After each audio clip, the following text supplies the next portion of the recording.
En el nombre del Padre, y del Hijo, y del Espíritu Santo. Alabado sea nuestro Señor Jesucristo.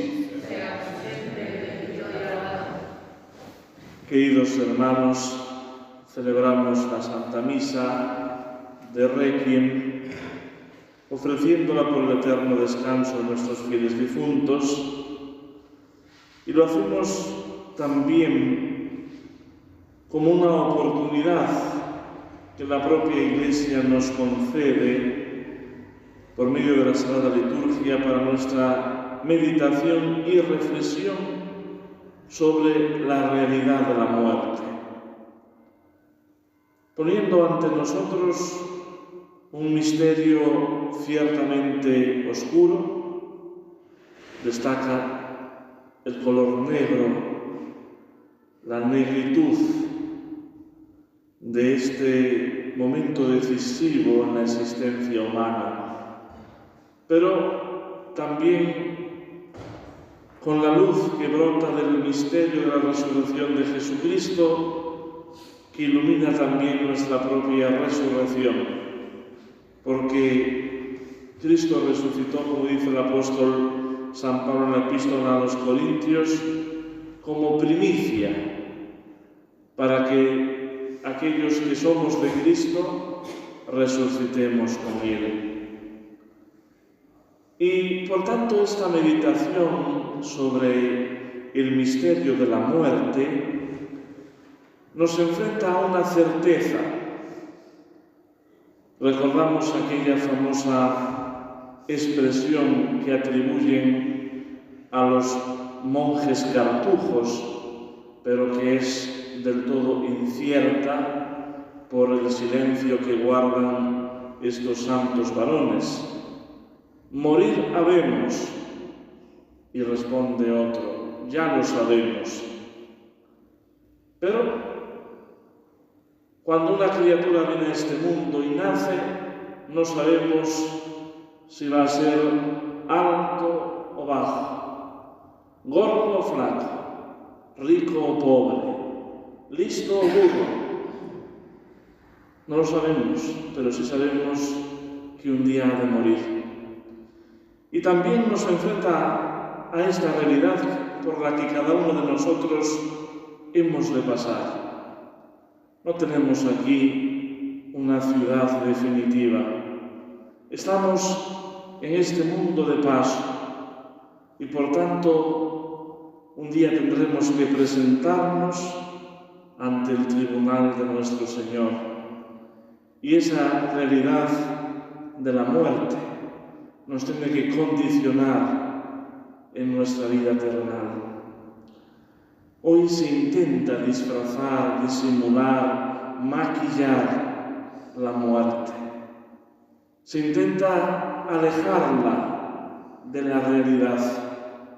Y por eso uno se choca de bruces cuando tiene que enfrentarla en un familiar, en un ser querido, en un amigo, y más aún cuando esta persona se va de este mundo en la flor de la vida, en la juventud, con un futuro tan prometedor, cuando se va de una forma trágica, mediante un accidente, una desgracia o una enfermedad que le consume en un plazo corto de tiempo, y entonces sentimos el escalofrío de una realidad que no podemos resolver por nuestra cuenta, que nos hace experimentar frustración, impotencia,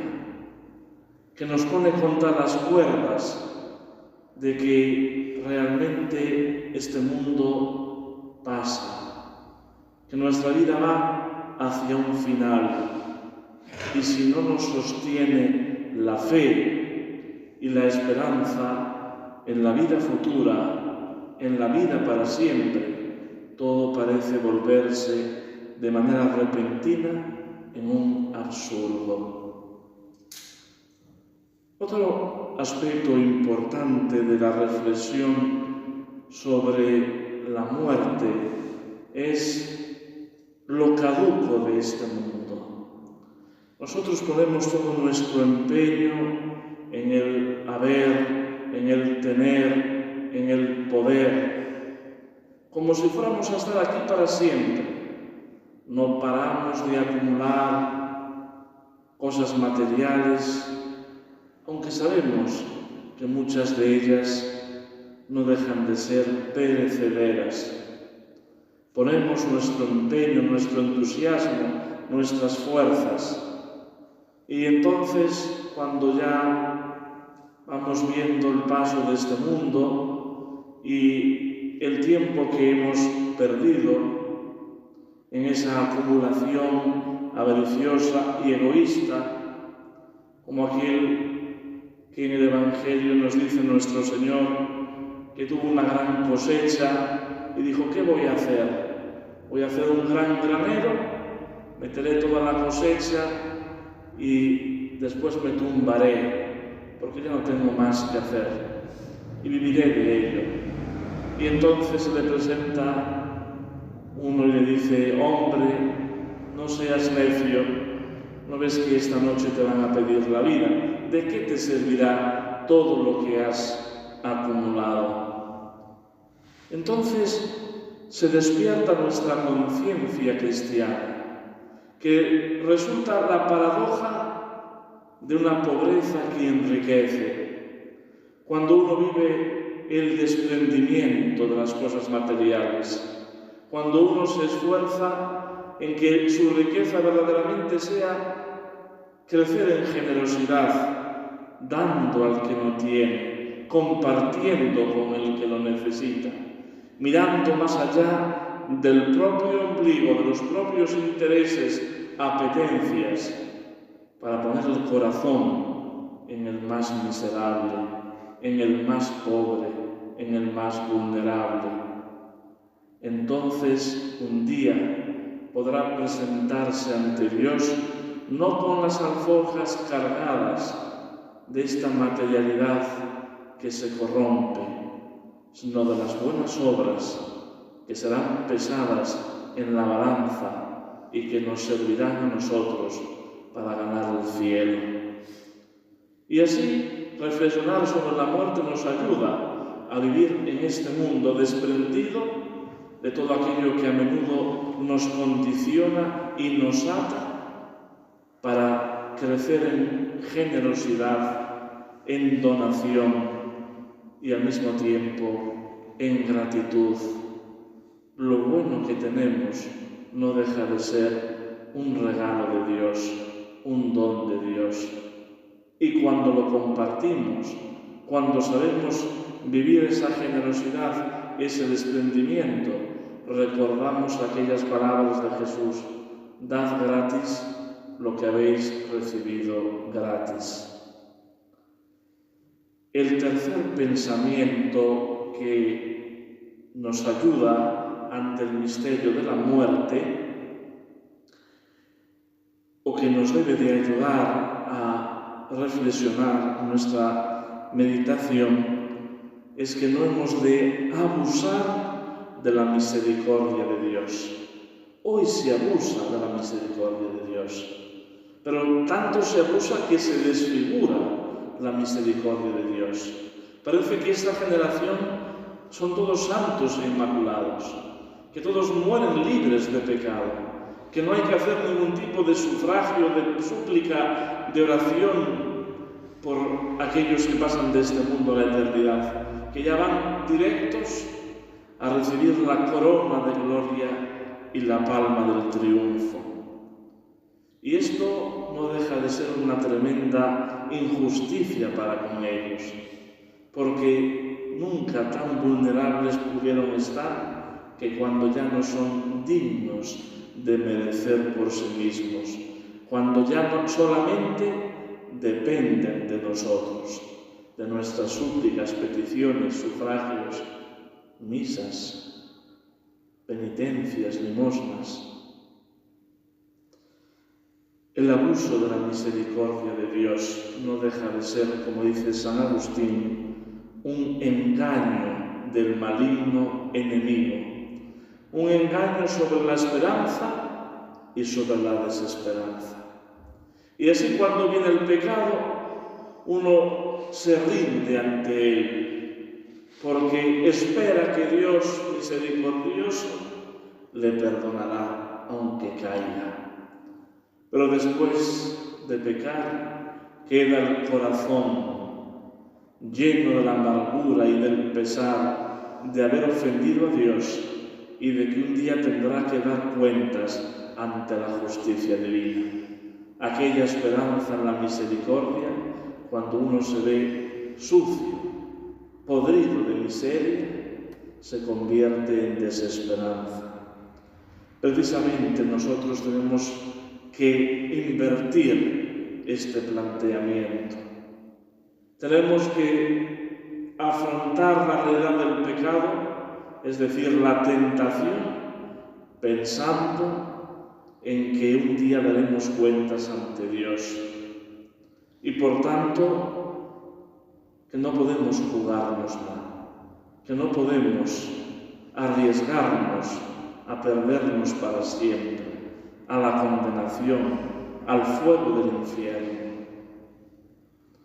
Y al mismo tiempo, cuando pecamos por nuestra debilidad, por nuestra torpeza, hemos de pensar en la esperanza de la misericordia de Dios, en esa bondad que nos invita a arrepentirnos, a pedir perdón, a implorar el don de la gracia divina. La misericordia de Dios no está contra la justicia de Dios, no eclipsa la justicia de Dios. Porque Dios es tan misericordioso que, lleno de paciencia, nos da la oportunidad de toda nuestra vida para enmendarnos, para corregirnos, para recapacitar. Como cuando respondió a aquellos siervos que le dijeron en la parábola: Señor, ¿quieres que vayamos y arranquemos la cizaña? No, dejadla que crezca con el trigo. Es la oportunidad de esta vida terrenal. Pero un día, si no cambiamos, si no extirpamos ese mal, seremos atados en manojos y llevados al fuego del infierno, al lugar del llanto y del rechinar de dientes. Por eso no podemos abusar de la misericordia de Dios, que es un don, pero que no es una falsa tolerancia, que uno se engañaría a sí mismo pensando en darse a los placeres de este mundo como aquel rico Epulón que vivía solamente pendiente de sí mismo y era incapaz de ver la miseria del otro, porque Epulón acabó en el abismo de una forma irreversible. Pidamos, por tanto, que al celebrar esta Santa Misa de Requiem, pidiendo el eterno descanso de nuestros difuntos, nos mentalicemos que un día otros han de pedir por nosotros. Y por tanto, pensando ante esa realidad que no podremos evitar, procuremos, en lo que todavía nos queda de vida, aprovechar bien el tiempo para crecer en la santidad, para llevar las alforjas llenas de todo el bien que esté a nuestro alcance hacer, de todo aquello que el Señor nos ofrece como un recurso permanente de su misericordia, de su gracia, de su bondad, para crecer en buenas obras, para crecer en definitiva en santidad, y que esa será la prenda que en el cielo nos obtenga la eterna bienaventuranza. En el nombre del Padre, y del Hijo, y del Espíritu Santo. Amén.